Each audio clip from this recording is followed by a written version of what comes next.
Before the Grammys, before the global tours, before the headlines, there was just a teenage girl making music in her brother's bedroom. Billie Eilish has never been the loudest voice in the room. In fact, she made her mark by doing the opposite. She sang softly, layered delicate harmonies over minimal production, and let her music speak for itself. What started as a hobby quickly turned into something much bigger. Without flashy performances or huge marketing campaigns, her music found its way into the ears and hearts of millions. At a time when most pop stars were built for the spotlight, Billie seemed more comfortable in the shadows. She didn't dress to impress or follow trends. She wore oversized clothes because it made her feel safe, because she didn't want the conversation to be about her body, but about her music. She didn't plan for fame. She didn't chase after a record deal or try to go viral. But somehow, she ended up on the world stage anyway. Her unique sound, honest lyrics, and unconventional style made her stand out in a music industry that often rewards sameness. Before she even turned 18, Billie Eilish had become one of the most recognizable and influential artists of her generation. But this wasn't some fairy tale rise to fame. It didn't happen overnight. Her story is more like a slow build, a quiet, steady rise that surprised even her. Billie Eilish Pirate Baird O'Connell was born on December 18, 2001, in Los Angeles, California. She grew up in Highland Park, a neighborhood that's part bohemian dream, part artistic haven. Her parents, Maggie Baird and Patrick O'Connell, were artists themselves, actors and musicians who didn't have much money but surrounded their kids with creativity. Billie began writing songs when she was just 11 years old. Music was always a part of her life, something natural, not forced. She grew up surrounded by instruments, creativity, and a lot of freedom to experiment. But even at a young age, the music she gravitated toward wasn't typical for a kid her age. She didn't just listen to what was popular on the radio. She found inspiration in artists who pushed boundaries in different ways. Lana Del Rey's moody, cinematic sound had a big impact on her. Tyler, the Creator's unpredictability and raw creativity fascinated her. She also admired how Childish Gambino told stories visually and conceptually, building entire worlds around his music. Billie absorbed all of these influences, but never tried to copy them. Instead, she blended them into something subtle and personal, often quiet, sometimes dark, and always honest. It was less about fitting into a genre and more about expressing how she felt in that moment. Even then, her music didn't sound like anyone else's. It was uniquely hers. Then came Ocean Eyes. She was 13. Phineas had originally written the track for his band, but when Billie needed a song for a dance class, he handed it to her. She recorded it in his bedroom. They uploaded it to SoundCloud. No marketing, no label, just two siblings making something cool and tossing it into the void. And then the internet exploded. The haunting clarity of her voice, the dreamy production, the honesty in the lyrics. People were captivated. This wasn't a child dabbling in pop. It was something eerie and beautiful, and totally different. Within weeks, the song racked up hundreds of thousands of plays. Record labels came calling. And this is where Billie's story starts to veer off the usual path. Most teenage musicians, especially girls, get absorbed by the industry machine. They're given songwriters, vocal coaches, stylists, publicists. Their image is carefully molded, their sound polished until it's marketable. But Billie and Phineas said no. They turned down the traditional route. They kept everything in-house. The songs were still made in the bedroom. Billie chose what she wore, how she looked, how she sounded. And instead of fading away, she only grew bigger.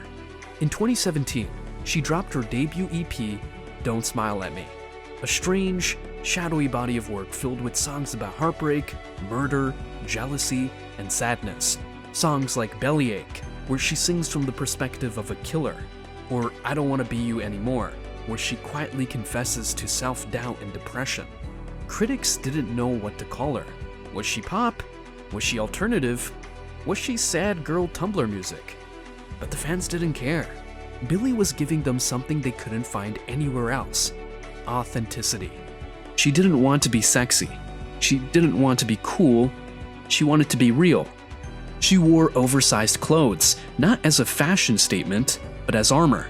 She was 15, walking red carpets and being photographed by strangers.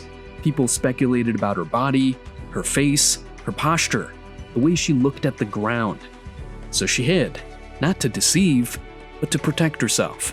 As Billie's music started reaching more people, and not just because of how her songs sounded, but because of how they made people feel. A lot of her listeners were teenagers who didn't always connect with the glossy, upbeat energy of mainstream pop. They were kids dealing with anxiety, self-doubt, or just trying to figure out where they fit in. For them, Billie's music offered something different. Her songs weren't made for the party scene or the dance floor. They were quieter, more introspective, like conversations you have with yourself late at night. Her lyrics talked about loneliness, pressure, confusion, and the kind of thoughts that aren't always easy to say out loud. And because she was so open about her own struggles, her audience felt like they didn't have to hide theirs either. It wasn't that Billie was trying to be relatable. She just was. Her honesty and vulnerability helped create a space where people felt seen, even if they didn't fully understand themselves yet. Then 2019 happened. When We All Fall Asleep, Where Do We Go dropped like a meteor. The album cover showed Billie with wide eyes, smiling demonically. The opening track was just her laughing while taking out her Invisalign. And then came Bad Guy. The beat was weird. The bass line sounded like it belonged in a haunted circus. The song had no chorus, no drop, no real structure. But it didn't matter. Bad Guy became a global phenomenon. Meme-worthy, chart-topping, a complete rejection of traditional pop, and still one of the biggest songs of the year. The entire album was like that. Strange, creepy, intimate, fun.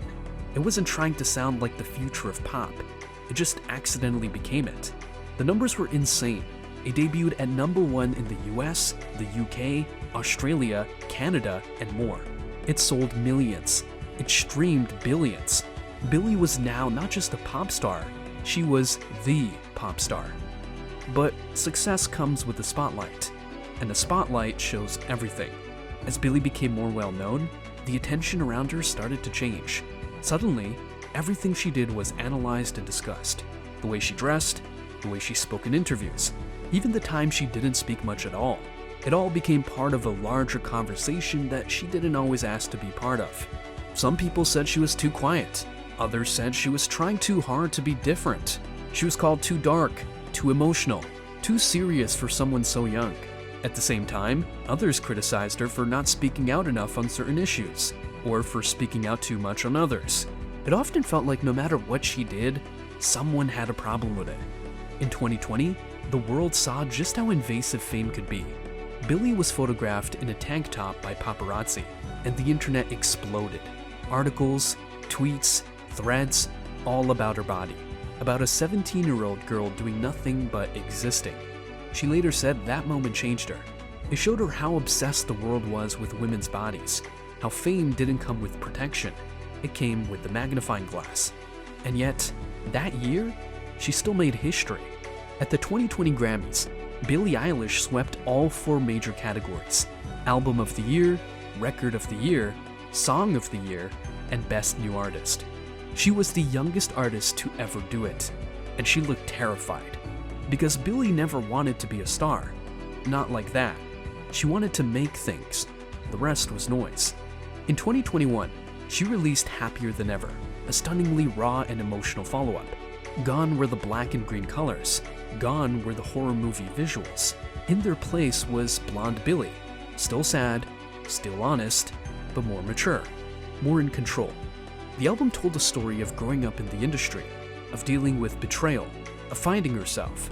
The title track, Happier Than Ever, started like a soft ballad and then exploded into a cathartic scream. Billie opened up about abuse, about how men in power had tried to control her, about being sexualized, misunderstood, and underestimated. She talked about mental health, about loneliness, about trying to hold on to herself while the world tried to pull her apart. But even in that chaos, she never lost control of her art. She didn't follow trends. She made them irrelevant. She didn't release music on anyone's schedule but her own. She still made music with Phineas, still recorded in bedrooms, still kept her circle small and her message honest. She also began experimenting more with her public image, appearing in fashion editorials, wearing what she wanted, embracing her body on her own terms, not for approval, but for herself. The world kept asking, what's next for Billie? Rumors of a third album had been swirling for a while. Billie teased new sounds, different visuals, but stayed quiet as always, letting the music speak for itself. Then, in May 2024, she released Hit Me Hard and Soft. It wasn't a dramatic reinvention, but a deeper, more focused version of what she'd been doing all along.